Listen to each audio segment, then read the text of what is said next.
টেলিভিশনের পর্দায় প্রেমিক প্রেমিকাদের গল্প নতুন নয়, কিন্তু বাস্তবে কিছু জুটি এখনও অটুট থাকে।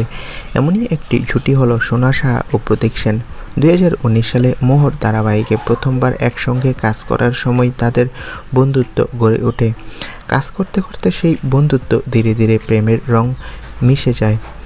আজ 5 বছর পর বিচ্ছেদের যুগে দাঁড়িয়ে এই জুটি একে অপরের পাশে দাঁড়িয়েছেন। সম্প্রতি এক সাক্ষাৎকারে সোনা জানান, আমাদের সম্পর্ককেও ঝগড়া, অশান্তি, কথা কাটাকাটি করতে হয়েছে, কিন্তু দিনের শেষে বিশ্বাসই আমাদের একসঙ্গে রেখেছে। প্রতীকও মনে করিয়ে দেন, প্রেমের আগে তারা ছিলেন ভালো বন্ধু, আর সেই বন্ধুত্বই সম্পর্ককে এতদিন টিকিয়ে রেখেছে।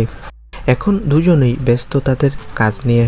সোনা এখন ধারাবাহিক শুভ বিবাহে অভিনয় করছে, আর প্রতীক সেন দাদামণিতে অভিনয় করছে। তবে সামনে ব্যক্তিগত সম্পর্কের দৃঢ়তা তাদের ভক্তদের জন্য অনুপ্রেরণার মতো।